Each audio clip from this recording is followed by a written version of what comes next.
Molt bona nit. És el porrat més concorregut de la Safor, amb més de 10.000 visites i més de 400 anys d'història. És el que se celebra a Potries en honor a Sant Blai i que enguany ha donat protagonisme a l'art local, a les dones i la diversitat. Un porrat per a un poble que aspira a ser capital europea de la cultura. Aquesta és avui la nostra notícia destacada del dia, que en un moment ampliem, però ara, com sempre, repassem els nostres titulars. Torna el porrat de Sant Blai de Potries amb més de 400 anys d'història i en un context marcat per la candidatura a capital europea de la cultura. Bocairent es volca amb les seues festes de moros i cristians amb actes tan singulars i participatius com la nit de caixes, l'entrada i les ambaixades. La Llosa de Ranes presenta la 7a edició del concurs de joves intèrprets que tindrà lloc a meitat de maig en les especialitats de vent fusta i vent metall. El PSPV-PSOE acusa el Consell d'abandonar Xàtiva pel seu color polític al paralitzar projectes com el Palau de Justícia o les inversions a l'hospital.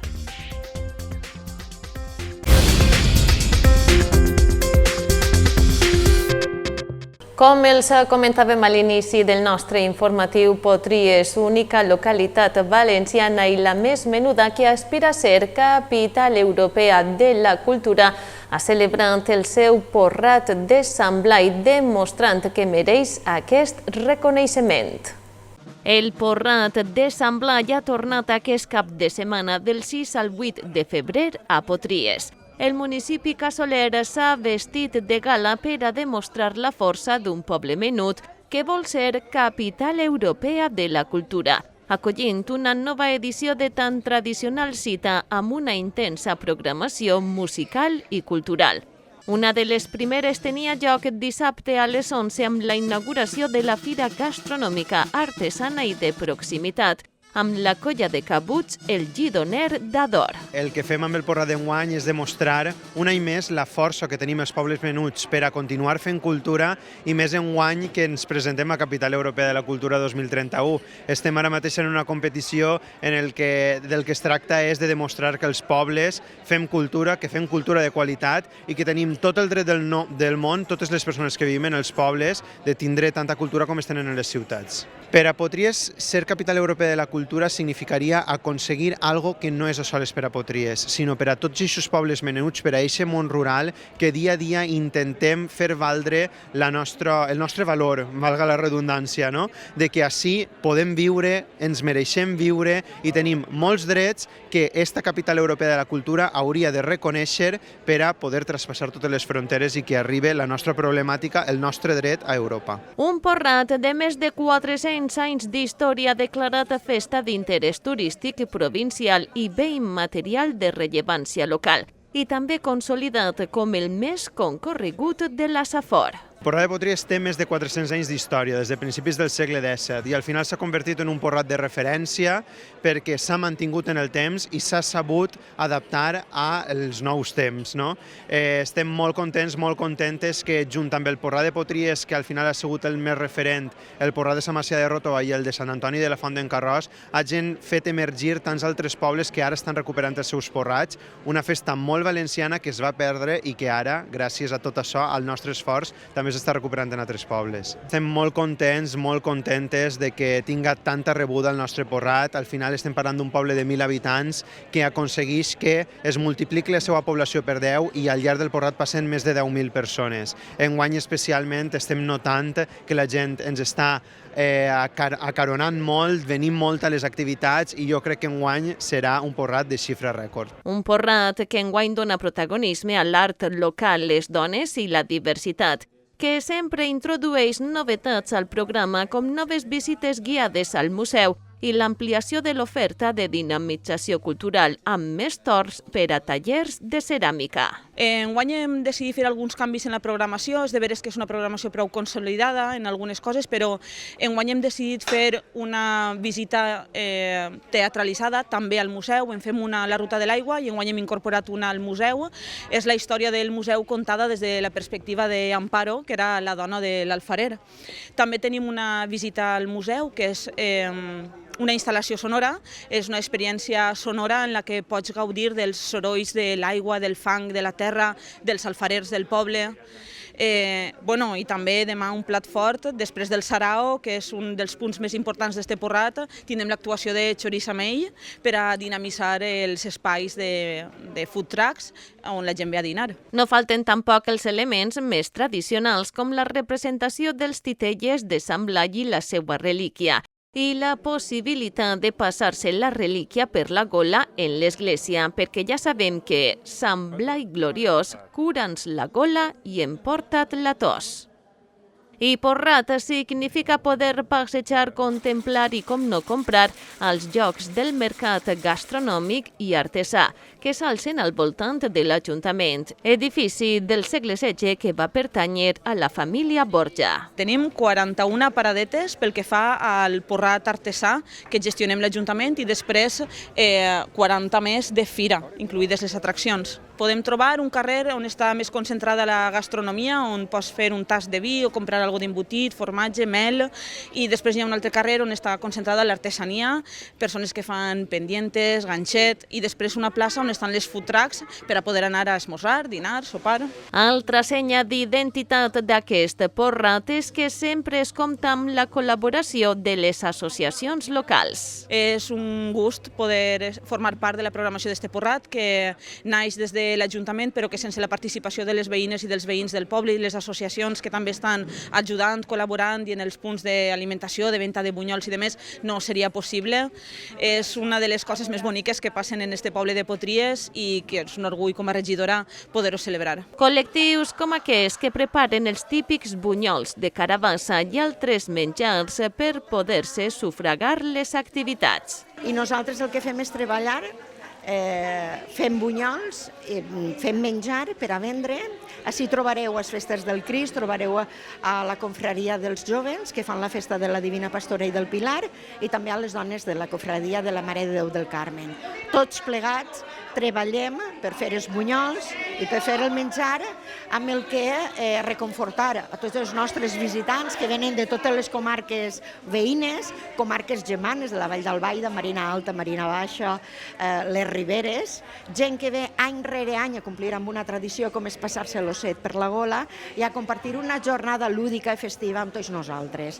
Nosaltres treballem durant este cap de setmana per a recollir els diners que després s'inverteixen tots fins l'últim cèntim en el que són les festes d'agost. El dolç típic sempre és el bunyol de carabassa. És a dir, així no fem bunyols de vent, sinó que fem bunyols de carabassa al 100%. Enguany, per exemple, s'han comprat 800 quilos de carabassa que anem a vendre-les tots durant este cap de setmana. I una cosa molt important, així veureu gent que està treballant, però és que en aquests moments al poble, a les cases dels nostres veïns i veïnes, estan bullint carabasses, que són les que porten així per a continuar treballant. I un Porrat de Sant Blai on sempre es mima i molt als més menuts, amb actes dirigits especialment a ells, com fou l'actuació de Dani Miquel a les 12 del dissabte en una abarrotada plaça del País Valencià o els contes de Carabassa.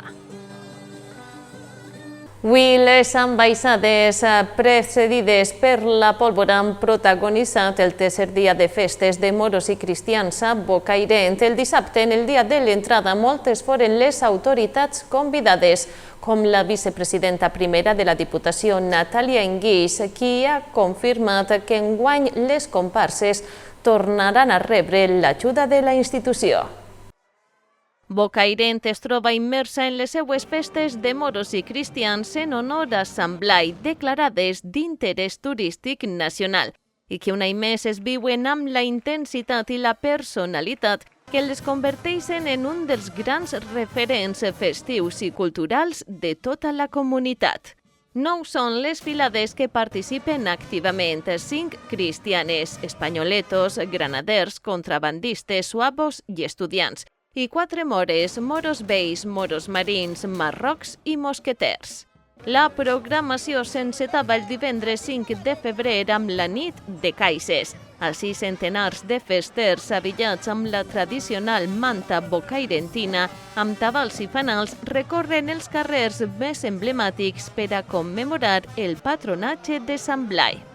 Però, sens dubte, un dels actes més destacats on l'arrelament, la tradició, el colorit i la música s'entrellacen per oferir un espectacle sense parangó és l'entrada d'ambdós bàndols que tenia lloc dissabte a primera hora de la vesprada. Una cita que no es va perdre en nombroses autoritats és el cas de la vicepresidenta primera de la Diputació de València, Natàlia Engueix. Estem així en les festes de moros i cristians de Bocairent, acompanyant a Xavi, a l'alcalde i a la resta de la corporació, i gaudint i disfrutant d'unes festes que són úniques en la comarca de la Vall d'Albaida i en tot el País Valencià. Este matí feia un poc més d'aire, però ara ha parat el vent i estem molt a gust així. Jo porto així una manta de Bocairent, així que no tinc res de fred.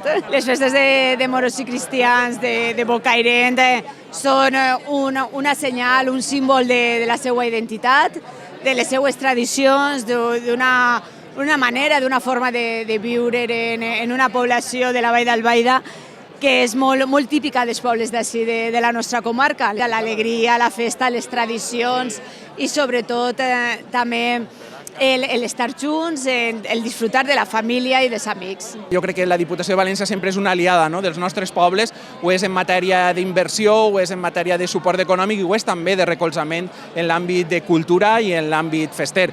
Per tant, per a nosaltres poder estar avui així, de la mà de la vicepresidenta de la Diputació, doncs sempre és un plaer, sempre és un orgull que vulgui acompanyar-nos i que d'alguna manera també en un dia que és significatiu, en un dia que Bocairent segurament mostra el millor que té i el millor que sap fer, que és un projecte comú de festa, doncs que pugui tindre el recolzament explicitat amb la presència de la vicepresidenta, per a nosaltres és una satisfacció. I una Diputació que ha consolidat ajudes directes de 500 euros per a les comparses i filades de moros i cristians de tota la província, per equiparar aquesta festa amb la de les Falles. Des de la Diputació de València van tindre clar quan vam entrar en esta legislatura, en el 2023, que des de vicepresidència i precisament nosaltres que som d'Ontinyent, un poble de moros i cristians, que des de l'any passat estem reconeguts com a festa d'interès turístic internacional, que havien d'ajudar a les comparses de moros i cristians a mantindre precisament la seva identitat i les seues tradicions. El diumenge seria el dia del patró Sant Blai i avui dilluns el de les ambaixades,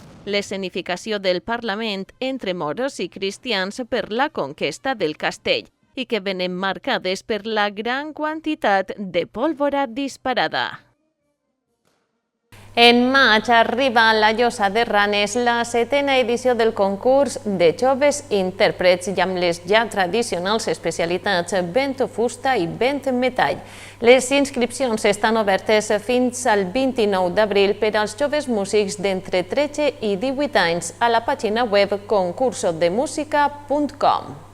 La música jove tornarà a ser protagonista a la Llosa de Ranes amb una nova edició, la 7a, del concurs de joves intèrprets, que reunirà estudiants de tot l'estat durant 2 caps de setmana de maig a l'Auditori Municipal. El certamen adreçat a joves d'entre 13 i 18 anys comptarà amb les especialitats de vent fusta, que inclou flauta, fagot, oboè, clarinet i saxòfon, i vent metall, amb trompa, trompeta, trombó, bombardí i tuba. Com ja duguem uns anys confiant en este concurs, que pensem que és superimportant per a l'aposta que fem a nivell cultural i musical en el nostre poble, per a tots els joves, per a que se posicionen en el seu amor i passió per la música, en fer un esforç i un sacrifici per compartir davant el públic i davant un jurat professional aquests avantatges musicals que ens ofereixen a tots i que això és una experiència per promocionar-se i per passar a un nivell professional. El 7è concurs de joves intèrprets constarà de 2 fases presencials. El concurs tindrà lloc el 16 i 17 de maig per a la part de vent fusta i 23 i 24 de maig per a la part de vent metall. En concret, aquest concurs està organitzat de forma en el que el dissabtes, que és el 16 i 23 de maig, tindrà lloc la fase classificatòria. Per a poder participar en aquesta fase classificatòria, tan sols tenen que inscriure's a concursodemusica.com, en el qual podran veure les bases detallades. Hi ha un formulari d'inscripció en el que els participants el dissabte tenen que interpretar l'estudi obligatori que es proposa en les bases. Durant la jornada es triaran 6 finalistes que passaran diumenge al matí a la fase final. I tots els que arriben a aquesta fase final tindran premi. Un primer valorat en 600 euros, el segon de 350, tercer premi 250 euros, quart de 200, el cinquè amb un val de 150 euros i un sisè de 100 euros. Un certamen impulsat per l'Ajuntament, la Societat Musical de la Llosa de Ranes i la Fundació S'Enganxa, que té com a objectius estimular els joves músics, fomentar l'esforç, la preparació i millora i oferir l'oportunitat d'actuar en un escenari professional. Des d'ací volem agrair a l'Ajuntament de la Llosa de Ranes per sempre apostar per els projectes musicals que nosaltres proposem i també, com no, a la Societat Musical de la Llosa de Ranes perquè durant aquest concurs són molts els voluntaris que ens ajuden a que tot aquest concurs vagi d'una forma molt fluida. I agraïm, per supost, este concurs perquè se fa gràcies a tot aquest treball de la Fundació S'Enganxa, la Societat Musical i acompanyats, com no, per l'Ajuntament de la Llosa de Ranes en l'auditori professional en el qual és un escenari molt vàlid per a aquest tipus de concurs, com estem veient en aquests anys. I res, agrair el que se puga fer a la Llosa, que la Llosa se quede com a referent en el que són actes musicals. Esperem a tots a aquest esdeveniment, que seran en 2 caps de setmana del mes de maig, a la Llosa de Ranes per a disfrutar de la millor música que poden escoltar de grans músics jovens, així en la Llosa de Ranes. Una localitat, la Llosa de Ranes, que continua sent un referent en la promoció de la música i el talent jove. El termini d'inscripcions està obert fins al 29 d'abril a la pàgina web concursodemusica.com. Primer fou des de l'Ajuntament, ara per part del PSPB i de la mateixa ministra Diana Morant. Moltes són les veus que estan criticant l'abandó que està patint Xàtiva per part del Consell al bloquejar projectes com el Palau de Justícia, el CRAC o les inversions a l'hospital. El PSPB-PSOE ha criticat la política sectària de Pérez Llorca i ha acusat al Consell d'abandonar municipis pel seu color polític, cas de Xàtiva amb el seu Palau de Justícia. Així s'ha pronunciat, entre altres, el portaveu socialista de Justícia en les Corts, Ernest Blanch, la diputada en les Corts, Txelo Angulo, i Diana Morant, ministra de Ciència i Universitats i secretària general del PSPB.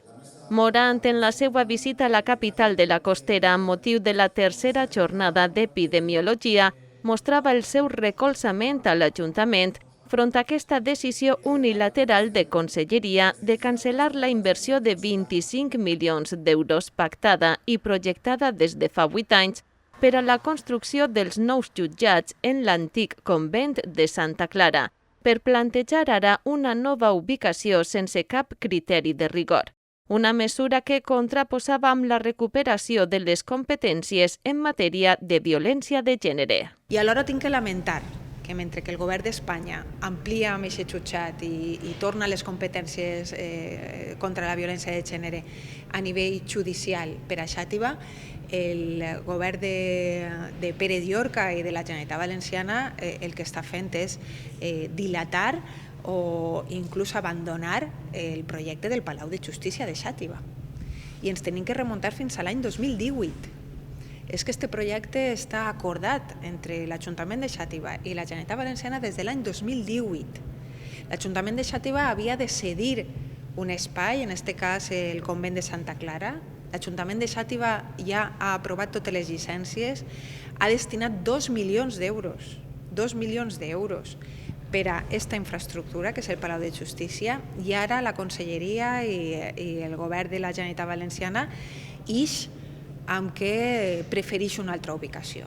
Una denúncia que s'estén a la paralització de les inversions sanitàries en l'Hospital Lluís Alcanyís, on la Generalitat tenia compromesos 75 milions d'euros que segueixen sense executar-se. Perquè si no, començarem a pensar que és que la Generalitat Valenciana té un problema amb Xàtiva, perquè és el Palau de Justícia, però és també els 75 milions d'euros que havien de fer-se en les inversions de l'hospital i que hem vist com, per exemple, l'any passat les dones del Departament de Salut de Xàtiva no van ser cridades a la criba del càncer de mama per no disposar dels equipaments per a fer aquestes proves diagnòstiques, i això és inadmissible. Altre exemple és el bloqueig del projecte del Centre Cultural Raimon. Ahir també jo començo a sospitar que hi ha un tema de sectarisme, que a la Generalitat Valenciana li costa reconèixer la figura d'un cantant universal com és Raimon, i tampoc podem perdre projectes i compromisos de la Generalitat Valenciana simplement a capritxo del canvi de color en la institució. Com a mínimament executat està el pla de recuperació de 50 vivendes del casc antic de la ciutat per destinar-les a la gent jove, on de moment la Conselleria només ha adquirit 5.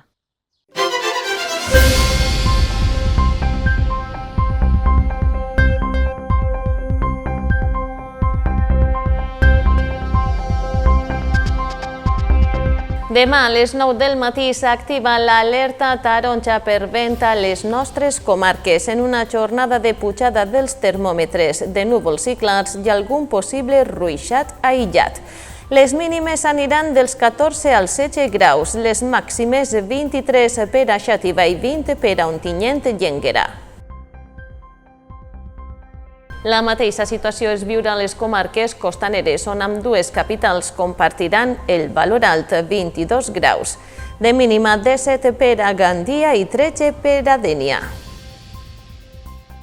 En l'apartat de col·laboracions dels nostres espectadors, en l'amanèixer d'avui els núvols han anat dissipant-se al cel de l'Olleria, com ens mostra Marinieves Sánchez, autora també de La lluna en quart minvant i de l'Arc de Sant Martí. De Josep Gandia és aquesta estampa presa en Fontanars de l'albada del diumenge, amb vent i baixes temperatures.